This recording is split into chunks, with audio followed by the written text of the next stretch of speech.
천국을 누리라입니다. 우리가 지금까지 읽고 있는 이 이사야서에는 파트가 나눠져 있어요. 그리고 우리가 지금 24장부터 이사야의 묵시록이라고 불리는 파트입니다. 그날이라는 단어를 쓰면서 묵시를 시작하고 있어요. 어떤 사건들이 있었습니까? 그날이 오면 24장에서는 지면에서 사람들을 쓸어버리셨어요. 슬퍼하는 자들이 생깁니다. 그런데 25장에서는 사람들이 슬퍼하던 중에서도 되려 그런 분위기 속에서도 그 날을 기다리던 사람들이 기뻐하기 시작해요. 그리고 그 기뻐하는 사람들이 모여들기 시작합니다. 그리고 26장에서는 그리스도의 구원이 하나님을 찾아 모여든 백성들의 견고한 성읍이 됩니다. 그리고 오늘 27장에서는 사단을 이기고 천국을 누리는 백성들의 모습을 보여주세요. 너무나 구원의 과정을 설명하고 있습니다. 인간의 구원과 우리 이 세상의 과정을 보여주고 있어요. 오늘과 같이 27장은 분명 천국에 대한 소망에 대한 내용이긴 하지만 보면서 우리가 죽어서 가는 천국이나 세계복음화된 그 날만을 기다리면서 지금을 힘들게 보낸다면 그것도 올바른 생활이 아닙니다. 올바른 신앙이 아니에요. 오늘 세계가 구원받은 그 날을 지금 누릴 수 있습니다. 그 비밀이 발견되어지는 오늘 수요 예배 되시기 바랍니다. 본론으로 들어가겠습니다. 그 날은 오늘과 같습니다.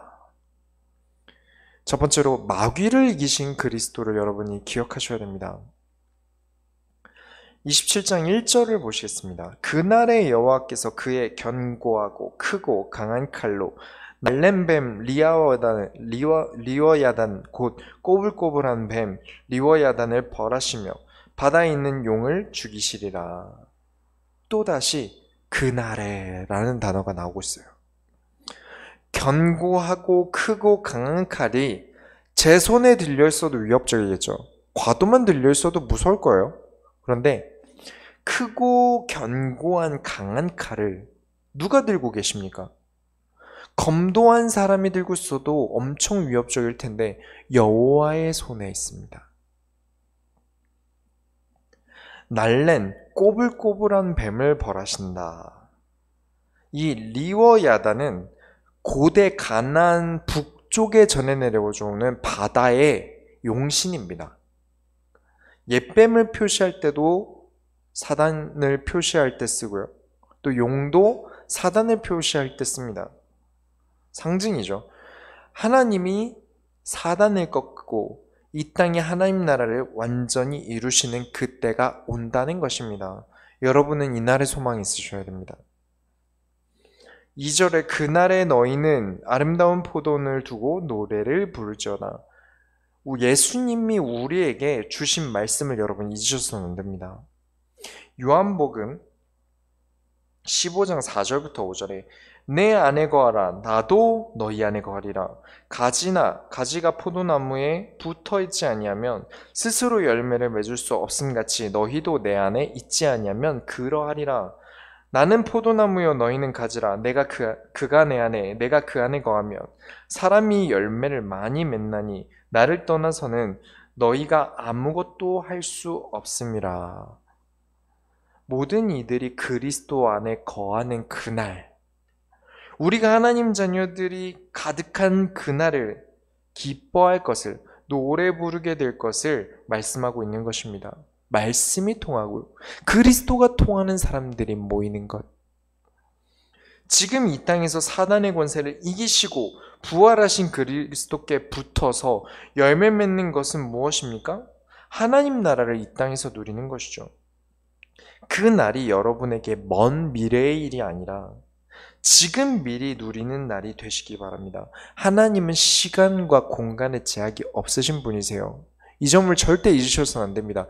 하나님을 생각할 때 마치 하나님도 미래를 모르는 분처럼 생각하시면 안 됩니다. 시간에 대한 공간의 제약이 없으세요. 그래서 그렇다면 우리가 세계복음화의 그 날이 아직 오지 않았으나 그 날을 이미 보고 계신 하나님을 내가 누린다면 그 날을 지금도 동일하게 누리게 됩니다. 같은 하나님을 누리고 있는 것이기 때문에 그렇죠. 하나님이 나를 통해 이 시대를 살릴 것을 누린다면 내가 지금 그 날을 누릴 수 있습니다. 세계복음화된 그 날을 지금 내가 누릴 수 있어요. 왜냐? 하나님은 그때나 지금이나 동일하시기 때문입니다. 두 번째로 천국을 누리는 자들에 대한 이야기들이 나옵니다. 27장 3절에 나 여호와는 포도원 지기가 되며 때때로 물을 주며 밤낮으로 간수하여서 아무든지 이를 해치지 못하게 하리로다. 포도원 지기가 포도에 이상이 있는지 살피죠. 물을 주고 밤낮으로 간수하고 해치지 못하게 하는 일을 하듯이 하나님께서는 자신의 자녀를 그렇게 지키십니다. 절대 지금이 아닌 먼 미래의 일처럼 생각하지 마세요. 하나님은 지금 지키고 계시지 않습니까? 그렇죠? 마치 먼 미래의 일을 오늘의 묵시록처럼 쓰고 있는 것이 아니라 이것은 지금 우리가 누려야 될 것들입니다. 하나님은 천국을 누리는 우리에게도 세계복음화된 이후와 똑같이 역사하신다는 말입니다. 그날이 되면 하나님이 바뀌십니까? 세계복음화가 됐어요. 하나님이 다른 분으로 바뀌십니까? 아닙니다. 지금도 동일하신 하나님입니다. 언제나 영원토록 동일하신 하나님이시기 때문에 여러분이 천국을 이미 마치 천국에 간 사람처럼 천국을 믿고 누린다면 이 자리에서 하나님이 천국의 누림을 우리에게 주신다는 것입니다. 그날을 누리는 자에게 동일하게 천국에서나 여기서나 동일하게 역사하신다는 말입니다. 4절에 나는 포도원에 대하여 노함이 없나니 찔레와 가시가 나를 대적하여 싸운다 하자 내가 그것을 밟고 모아 불사르리라. 여기 노함이라는 단어가 히브리어에서는 아주 극노입니다. 화낼 수 있는 가장 극단적인 화예요. 하나님을 누리는 자를 위해 꾸짖으시기도 하시고요.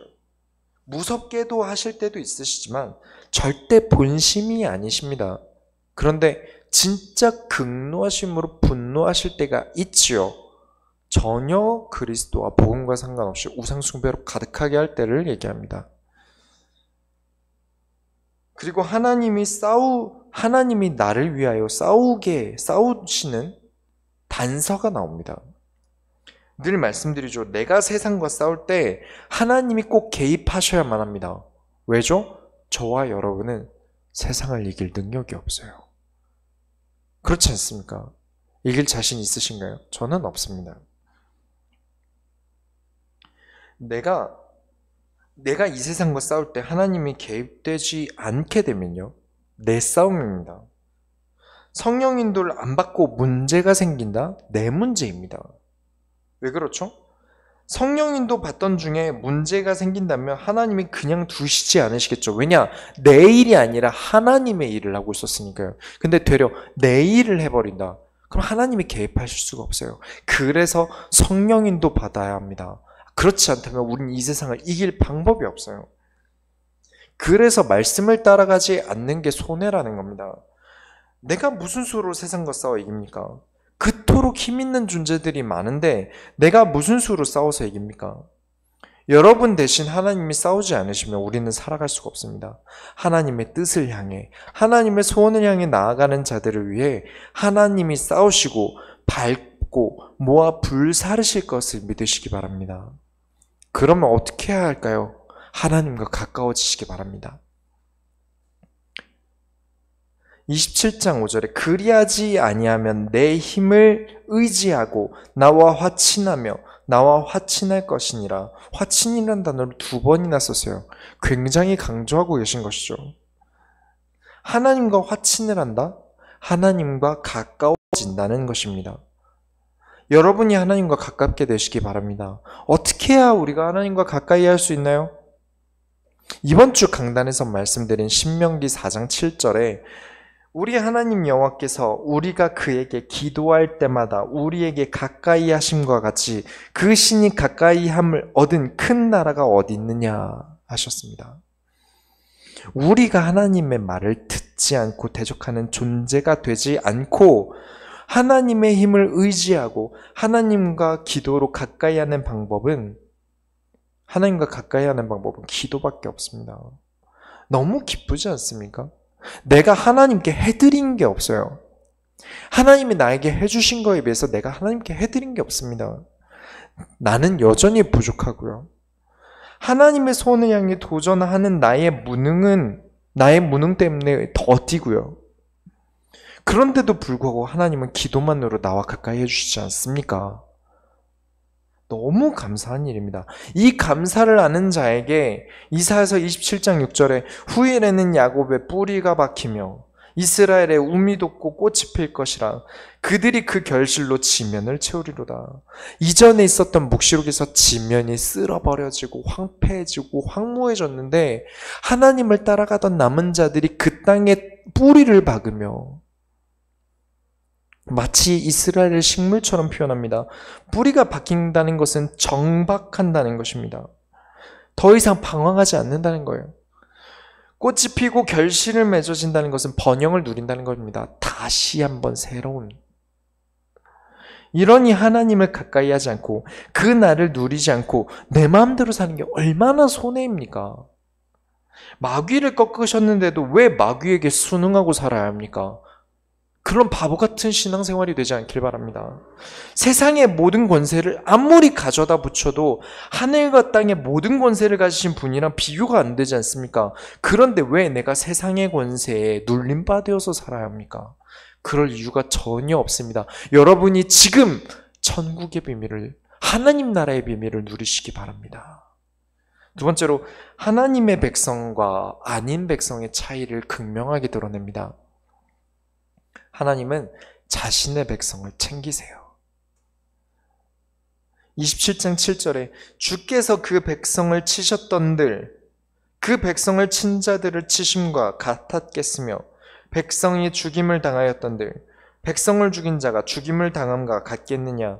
이 구절이 좀 말이 어렵죠. 해석을 해드리자면 말이 좀 어려운데 하나님이 자기 백성을 혼내시고 어려움 중에 있게도 하십니다. 그러나 자기 백성이니까 그 정도까지만 하신다는 겁니다. 하나님께 대항하고 죄를 가지고 살아가는 자들보다는 훨씬 덜 아픈 매라는 겁니다. 그래서 8절에 적당하게 견책하사라고 써 있는 거예요. 에티하드 항공이라는 게 있습니다. 에티하드 항공이라는 곳이 하늘 위의 호텔이라고 불리는 곳이 있어요. 그 비행기가 있는데 이때 1등석 중에서도 더 레지던트 클래스라는 객실이 있습니다. 이용 요금이 우리나라 돈으로 3,300만 원이에요. 한 번 타는데. 여러분이 이 금액을 주고 객실을 임대를 했는데 직원 대우가 그냥 어디 앉아있는 손님 대하듯이 똑같이 대하겠습니까? 비행기를 타고 내릴 때도 리무진이 데리러 오고 데리고 태우고 내린 다음에도 리무진이 데리러 옵니다. 끝까지 대우가 달라요. 벌을 받아도 하나님께 대적하는 자들보다는 받지 않는데 하나님이 자신의 자녀를 사랑하사 하시는 행위와 응답이 하나님께 대적하는 자들보다 응답이 크겠습니까? 같을 수 없다는 겁니다. 여러분은 하나님의 자녀예요. 여러분은 하나님의 자녀입니다. 여러분은 이 1등석에 탈 자격이 있으신 분들입니다. 하나님 나라의 1등석 자리에 앉을 자격이 있는 분들입니다. 왜냐? 하나님이 여러분 부를 때 뭐라고 부르는지 저희 에봇을 두고 말씀을 드리지 않았습니까? 보석이라고 말하면서 부르십니다. 그런 존재를 하나님이 갖게 대우하겠습니까? 절대 손해보지 마세요. 지금 천국을 누리고 지금 하나님 나라를 누리는 게 너무나 큰 것입니다. 이 두 번째로 우상을 꺾을 때 속함을 얻습니다. 아니 그리스도를 믿을 때 속함을 얻지 않습니까? 근데 왜 우상을 꺾을 때 속함을 얻는다고 합니까? 말이 잘못된 거 아닙니까? 같은 말입니다. 둘 다 섬길 수 없습니다. 하나님 자녀는 하나님 외에 다른 신을 섬길 수 없습니다. 그게 하나님의 가장 중요한 계명 중 하나죠. 절대 다른 신을 섬길 수 없습니다. 우상 숭배도 하고 하나님도 믿는다? 그건 하나님 믿는 게 아닙니다. 여호와 외에 다른 신을 섬기는 거, 다신 사상, 통합 종교 사상은 절대 기독교 사상이 아닙니다. 27장 9절에 야곱의 불의가 속함을 얻으며 그의 죄 없이 함을 받은 결과는 이로 말미암나니 곧 그가 제단의 모든 돌을 부서진 횃돌 같게 하며 아세라와 태양상이 다시 서지 못하게 함에 있는 것이라. 태양상이 무엇이죠? 바알 숭배 사상을 말합니다. 절대 우상 숭배를 우리가 우상, 신상에 절하는 것만을 절대 우상 숭배라고 말하지 않습니다. 하나님보다 앞서는 것, 하나님보다 존귀함을 나로 하여금 얻게 되는 것을 우상 숭배라고 합니다. 그게 나라고 한다 하더라도요. 내가 우상 숭배가 될 수 있고 남이 우상이 될 수 있고 내 자녀가 우상 숭배가 될 수 있습니다.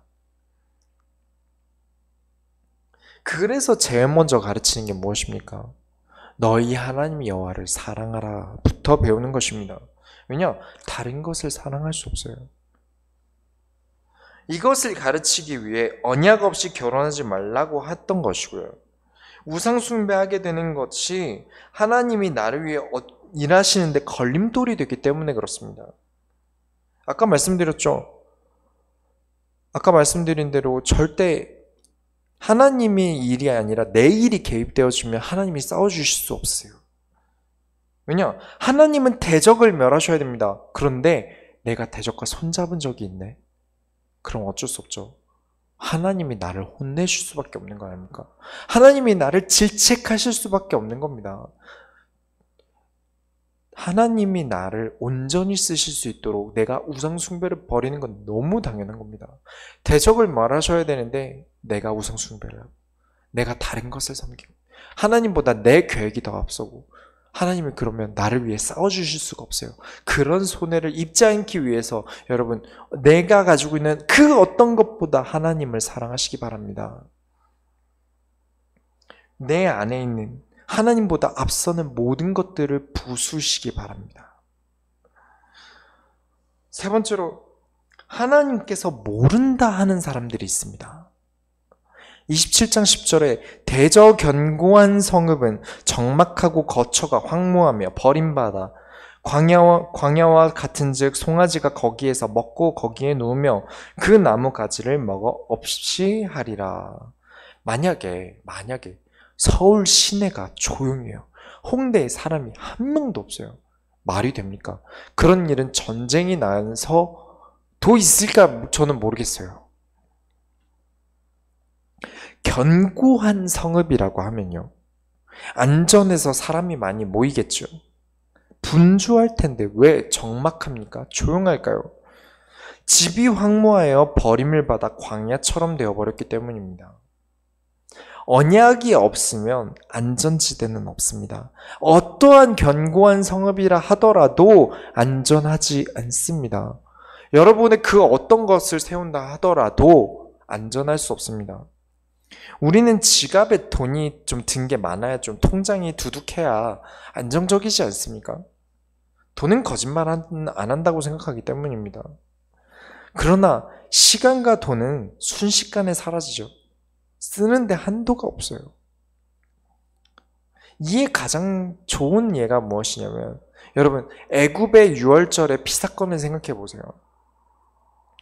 어린 양의 피를 바른 언약의 집은 죽음이 넘어갑니다. 여기엔 돈으로도 성읍으로도 막을 길이 없어요. 어린 양의 피가 발리지 않은 집은 아이 떠드는 소리가 사라집니다. 왜냐? 첫째들이 다 죽었어요. 어른들 우는 소리만 남습니다. 언약이 있는가 없는가, 언약이 없다?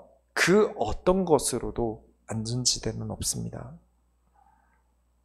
27장 11절에 가지가 마르면 꺾이나니 여인들이 와서 그것을 불사를 것이라. 백성이 지각이 없으므로 그들을 지으시니가 불쌍히 여기지 아니하시며 그들을 조성하시니가 은혜를 베풀지 아니하시리라. 하나님이 점검하며 지나가시는데 언약을 버린 자들은 모르는 바 되신다는 겁니다. 왜냐? 지각이 없는 겁니다. 하나님을 모른다는 거죠. 하나님이 어떤 분이신지, 하나님이 무엇을 원하시는지 전혀 모르니까 언약을 바르지 못하고, 지난주에 말씀드렸죠? 구원이 나의 성벽이 되지 못하니까 재앙이 나를 쓸어버리고 하나님도 나를 모른다고 지나갑니다. 여러분, 진짜 언약 가운데 있으시기 바랍니다. 결론을 내리겠습니다. 27장 12절부터 13절에 너희 이스라엘 자손들아, 그날의 여호와께서 창이라는 하수에서부터 애굽 시내까지 과실을 떠는 것 같이 너희를 하나하나 모으리라. 그날에 큰 나팔을 불리니 아수르 땅에서 멸망하는 자들과 애굽 땅으로 쫓겨난 자들이 돌아와서 예루살렘 산성에서 여호와께 예배하리라. 하나님은 지금까지도 전 세계의 모든 하나님 자녀를 모으고 계세요. 과실을 떨다는 것은 타작한다는 의미입니다. 골라낸다는 거예요. 그렇죠? 우리가 시장 가서 묶음으로 파는 거 말고 하나씩 우리가 집어팔 수 있으면 질 좋은 거 이렇게 골라서 사지 않습니까? 하나님이 전 세계 자신의 백성을 고르고 모으고 계십니다. 그리고 그날이 오면 백성들이 돌아와서 하나님께 예배를 드린다고 합니다. 천국의 모양이 그렇다는 것인데, 그래서 교회가 천국의 모형이 되는 것입니다. 예배는 하나님 나라의 모형입니다. 하나님의 백성이 모여서 찬양하는 곳이 천국만 있습니까? 교회도 있습니다. 하나님의 말씀을 듣고 하나님께 경배하고 하나님께 대하여 더 알고자 하고 하나님의 마음을 알게 되는 이곳이 천국과 교회나 동일하다는 것입니다. 여러분, 교회를 누리셔야 합니다. 교회에서 진짜 기쁨을 얻으시고요. 교회에서 진짜 힘을 얻으시기 바랍니다. 그렇지 않고는 안 되는 것입니다. 교회에서 천국을 누리고 하나님께 가까이 하는 비밀을 누리지 못한다면 우린 계속 손해보면서 인생이 망해갈 수밖에 없는 인생을 살아가는 것입니다. 이라크 전쟁통에, 만약에 이라크에 전쟁하고 있는 지역에 일반 미국인이 딱 떨어졌다고 생각해 보세요. 아무런 무장도 되어 있지 않은, 어떻게 되겠습니까? 큰일 나겠죠. 하나님 자녀가 이 세상에 교회에 대한 비밀이 없이, 언약의 비밀이 없이 그냥 나간다. 똑같은 모습입니다. 아무 무기 없이 그 전쟁통에 있다. 최악이겠죠. 근데 되려 우리나라는 무슨 국가입니까? 분단 국가죠. 아직까지 분단 국가라고 생각을 합니다, 저는. 분단 국가인데, 우리나라의 그 분단 국가에 미국 대사관이라는 곳이 종로에 있지 않습니까? 그 땅은 법이 미국 법을 따르는 미국 땅으로 됩니다. 그래서 어떤 일이 벌어지든 미국 법으로 처리가 됩니다. 여러분이 천국을 누리신다면 여러분은 이 전쟁과 같은 세상에 하나님 나라를 누리는 것입니다. 교회를 누린다. 여기가 대사관입니다. 하나님이 하나하나 고르고 모아서 여러분을 이 자리에서 예배드리게 만들지 않으셨습니까? 여러분, 이 땅에서 충분히 세계복음화된 그날 지금 누릴 수 있습니다. 우리가 죽고 난 다음에 본향이라 그러면서 그 날을 기다리지 않습니까? 기다리지 마십시오. 지금 있습니다. 여러분께 하나님의 나라, 천국의 비밀은 지금 우리가 말씀을 누리며 이 세상에 나갈 때 반드시 성취될 언약으로 분명하게 나타나는 줄 오늘 이사야서 27장을 통해 누리는 모든 소원교회 성도들이 되시기 바랍니다. 우리가 하나님의 소원을 이뤄드립시다. 기도하겠습니다. 하나님, 우리가 하나님께 기도하고 하나님을 가까이 하고 하나님께 예배드리고 하나님께 찬양하는 이 교회를 하나님이 받아주옵소서. 하나님이 능히 쓰시는 교회가 되게 하시고 우리 교회 모든 성도들이 이 교회를 누림으로 이 저 현장에서 죽음과 같은, 흑암과 같은 이 세상에서 능히 천국의 비밀로 승리하게 하여 주옵소서. 살아계신 예수 그리스도의 이름으로 기도드렸습니다. 아멘.